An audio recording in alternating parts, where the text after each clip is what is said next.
ගරු අග්‍රාමාත්‍ය එමෙන්ම අධ්‍යාපන උසස් අධ්‍යාපන හා වෘත්ති අධ්‍යාපන අමාත්‍යතුමිය අධ්‍යාපන අමාත්‍යාංශයේ ලේකම්තුමා මේ අවස්ථාවේ ඔබට පැවසූ පරිදිම අධ්‍යයන පොදු සහතික පත්‍ර උසස් පෙළ විභාගය රටේ දැනට පවතින ආපදා තත්ත්වයේ හේතුවෙන් අද දින එනම් නොවැම්බර් 27 දින නොවැම්බර් 28 හෙට දිනේ සහ නොවැම්බර් 29 සෙනසුරාදා දින පැවැත්වීමට නියමිත තිබූ විභාගය දින 3ක් විභාගය නොපැවැත්වීමට තීරණය කරලා තිබෙනවා. එම දින 3 තුල විභාගය පැවැත්වෙන්නේ නැහැ. ඒ වගේම ආපදා කළමනාකරණ මධ්‍යස්ථානය සහ කාලගුණ විද්‍යා දෙපාර්තමේන්තුවේ වාර්තා අනුව ඉදිරියේදී ඉරිදා දිනේ පමණ වන විට කාලගුණය යහපත් තත්ත්වයට හැරුණොතින් අපි සැලසුම් කරගත් පරිදි දෙසැම්බර් 1 වෙනි සඳුදා දින සිට කාලසටහනට නියමිත ආකාරයෙන්ම උසස් පෙළ විභාගය පැවැත්වෙනවා දිගටම. එමෙන්ම අපි කල් දැමූ මේ දින 3 සඳහා කල් දැමූ විභාගත් එම සතියේ දෙසැම්බර් 5 වෙනිදා නියමිත කාලසටහනට අනුව අවසන් වූ පසුව සතියේම පැවැත්වීමට කටයුතු සූදානම් කළ තිබෙනවා.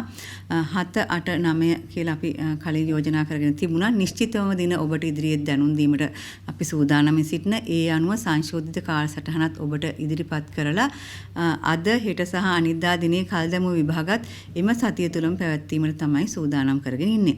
ඒ වගේම මේ ආදරණීය දරුවන්ට මතක් කරන්නට කැමති දැනට පවතින අයහපත් කාලගුණ තත්ත්වයේ හේතුවෙන් ඔබ යම්කිසි අපහසුතාවකට පත් වෙලා ඇති මේ වන විට. නමුත් ඔබට විභාගය වෙන නිසා පළවෙනිදා සිට ඒ සඳහා සූදානම් වෙන්න කියලා මම ආදරණීය දරුවන්ගෙන් ඉල්ලා සිටිනවා. එමෙන්ම සමහර විට ඔබ මේ වන විට ඔබට ඔබගේ නිවසලින් බැහැරව ආරක්ෂිත ස්ථානවල රැඳී සිටින්නත් පුළුවන්.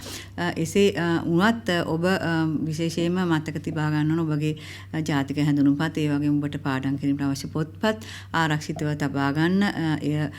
යම්කිසි ස්ථානයකට ඔබට හදිසියේ ඉවත් වෙන්නට සිදු වුවහොත් ඒවා ඉතා සුරකිව රැගෙන යන්නත් පොලිතින් ආවරණයක් වෙන දෙයක් භාවිතා කරලා රැගෙන යන්නත් ඔබ සූදානම් කරගෙන ඉන්න කියලා දරුවන්ට කියනවා. ඒ වගේම තමයි දරුවන් පළවෙනිදා දිනට අපි සැලසුම් කරගත් පරිදි කාලගුණය යහපත් වුවහොත් විභාගය පවත්වන්නට සූදානම්ින් තිබෙනවා. නමුත් ඒ වන විටත් සමහරට ගම්මතු තත්ත්වයක් වැනි හෝ මාර්ග බාධා වෙලා තිබුණොතින් ඒ සඳහා ආපදා කළමනාකරණ දෙපාර්තමේන්තුවත් ගමනාගමන මණ්ඩලයත් ඔබට ප්‍රවාහන පහසුකම් සලසන්නට සූදානම් සිටිනවා. ඒ සම්බන්ධයෙන් ඔබට යම් අපහසුතාවක් ඇති වුණොත් ප්‍රවාහන පහසුකම් සලසා ගැනීමේදී 117 ආපදා කළමනාකරණ මධ්‍යස්ථානය අමතන්නටත් පුළුවන්. එහෙම නැත්නම් ඔබට ළඟම තියෙන ඔබ ප්‍රදේශයේ පොලිස් ස්ථානයට ඇමතුමක් ලබා ගැනීම පිළිබඳ ඔබේ අපහසුතාව පිළිබඳ දැනුම් දෙන්න පුළුවන්. එමෙන්ම ශ්‍රී ලංකා විභාග දෙපාර්තමේන්තුවේ හදිසි ඇමතුම් අංකය 1911ට කතා කරලා දරුවන්ට අවශ්‍ය උපදෙස් ගන්නටත් පුළුවන්. ඔබට නියමිත මධ්‍යස්ථානයට සමහරලාට ළඟා වීම අපහසු නම් අපි ඔබට පහසුකම් සලසලා දෙනවා. ඔබට ඉන් පසුව ඔබ යා යුත්තේ කුමන මධ්‍යස්ථානයටද කියලා ඒ ළඟම තියෙන මධ්‍යස්ථානට යන්නට අවශ්‍ය උපදෙස් අපි ලබා දෙනවා. ඒ නිසා මේ පිළිබඳව ඔබ කලබල විය යුතු නැහැ. යම් ආකාරයෙන් යම් ප්‍රදේශයක්ම ළඟා වීමට නොහැකි ආකාරයෙන් බාධා වෙලා තිබුණොත් ඒ ප්‍රදේශය ආශ්‍රිතව විශේෂිත විභාග මධ්‍යස්ථානයක් පවත්වා ස්ථාපිත කිරීමට හෝ අවශ්‍ය වුවහොත් අපි සූදානම්ින් සිටින නිසා දරුවන් කිසිසේත්ම මේ පිළිබඳව කලබල වෙන්නට ඕනේ නැහැ. ඒ වගේම තමයි දරුවන්ගේ සමහරට නිල ඇඳුම් වලට හානි වෙලා තිබුණොත් හැඳුනුම් පතට හානි වෙලා තිබුණොත් ආදී ඔබට යම්කිසි ගැටලුවක් සමහරලාට මතුවලා තියෙන්න පුළුවන්. ඒ නමුත් මේ පිළිබඳව ඔබ කලබල වෙන්න එපා. ඔබට නිල ඇඳුම නොමැතිවත් ඔබට වෙනත් තිබෙන සුදුසු ඇඳුමකින් සැරසිලා විභාගයට යන්නටත් ඒ වගේම හැඳුනුම් පත නොමැති අවස්ථාවක විභාගයට ඔබට වාඩි වීමට අවසර ලබා දීමට අපි ශාලාධිපතිවරුන්ටත් උපදෙස් දීලා ඒ කටයුතු සූදානම් කරනවා. ඒ නිසා ඔබ අනවශ්‍ය පීඩනයක් ඇති කරගන්නට අවශ්‍ය නැහැ. එවැනි යම් අපහසුතාවලට ඔබ මුහුණ දීලා තියෙනවා මේ වෙන විට. ඒ වගේම අපේ ආදරණීය දරුවන් සමහර විට දැන් විභාගය ලියලා අවසන් වෙච්ච දරුවන්ටත් ගැටලුවක් වෙන්නට පුළුවන්. විභාගයක කොටසකට මුහුණ දීලා තවත් ඉදිරියේදී විෂයන් දෙකක් හෝ එකක් හෝ පෙනී සිටීමේ නියමිත දරුවනුත් සමහරට දැන් කල්පනා කරනවා ඇති මගේ ලියපු උත්තර පත්‍ර වලට යම්කිසි හානියක් වෙලාද ඒව සුරක්ෂිතව තිබෙනවද කියලා ඔබට යම්කිසි ගැටලුවක් තියෙන්න පුළුවන්. ආදරණීය දරුවනි ඒ පිළිබඳව කලබල වෙන්නට එපා. ඔබගේ පිළිතුරුපත් ඉතාම සුරක්ෂිතව ගබඩා කරලා තිබෙන බව මට ප්‍රකාශ කරන්න පුළුවන්. ඒ වගේම ඉදිරි දින සඳහා අවශ්‍ය ප්‍රශ්න පත්‍රත් ඔබගේ නියමිත මධ්‍යස්ථාන වලට නියමිත වේලාවට ලබන්නට අපි කටයුතු සූදානම් කරලා තිබෙනවා. ඒ බැවින් විභාගයේ පැවැත්වීම පිළිබඳ යම්කිසි ගැටලුවක් හෝ ඔබ අනියත විදිහට බිය වෙන්නට අවශ්‍ය නැහැ.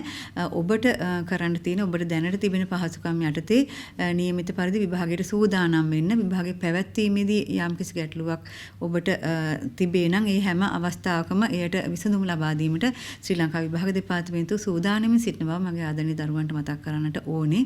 ඒ වගේම අපදා කළමනාකරන මධ්‍යස්ථානීය සමග සම්බන්ධ වෙලා විභාග කාර්ය මණ්ඩල වලට ගමනාගමන අපහසුතා තිබේ නම් ඒ පිළිබඳවත් ඔවුන්ට කටයුතු කරන්න පුළුවන්. 117 දුරකථන අංකය අමතලා අවශ්‍ය ප්‍රවාහන පහසුකම් සලසා ගැනීමටත් කටයුතු සූදානම් කළ තියෙන බව කියන්නට පුළුවන් මේ අවස්ථාවේදී. තවත් කරුණක් මතක් කරන්න කැමතියි අපේ ආදරණීය දෙමාපියන්ට සහ දරුවන්ට මෙම විභාග දිනයන් පිළිබඳව නිවේදන ශ්‍රී ලංකා විභාග දෙපාර්තමේන්තුව විසින් පළ කරන නිවේදන ඒ වගේම අධ්‍යාපන අමාත්‍යාංශයේ මාධ්‍ය ඒකකයේ සහ රජයේ ප්‍රවෘත්ති දෙපාර්තමේන්තුව විසින් පවත්වන නිල නිවේදන අනුව පමණක් විශ්වාසය තබා කටයුතු කරන්නත් කියලා මම දරුවන්ට සහ දෙමාපියන්ගෙන් ඉල්ලා සිටිනවා.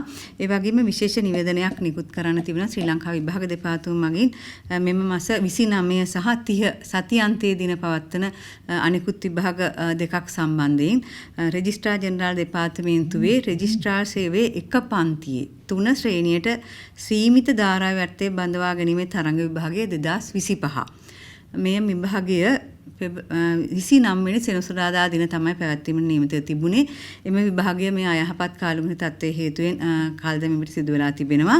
ඒ වගේම අධ්‍යාපන උසස් අධ්‍යාපන හා වෘත්තීය අධ්‍යාපන අමාත්‍යාංශයේ කළමනාකරන සහකාර තාක්ෂණික නොවන ඛණ්ඩය 3 ශ්‍රේණියේ ක්‍රීඩා පුහුණුකරු නිලධාරීන් සඳහා වන පළමු කාර්යක්ෂම කඩයිම් විභාගය 2025. නොවැම්බර් මාස 30 වෙනිදා දින තමයි එම විභාගය පැවැත්වෙන සැලසුම් කර තිබුණේ. නමුත් අයහපත් කාලගුණ හේතුවෙන් එම විභාගයත් කල් දැමීමට සිදු වෙලා තිබෙනවා. මෙම විභාග දෙකම දෙසැම්බර් 13 සහ 14 යන දිනයන්හි පැවැත්වීමට තමයි කටයුතු සූදානම් කළ තිබෙන්නේ. මේ විභාග පැවැත්වෙන ඉදිරි දිනයන් පිළිබඳව අපේක්ෂකයන් දැනුවත් කිරීමට කටයුතු සූදානම් කරලා තිබෙන බවත් දන්වන්නට කැමැතියි.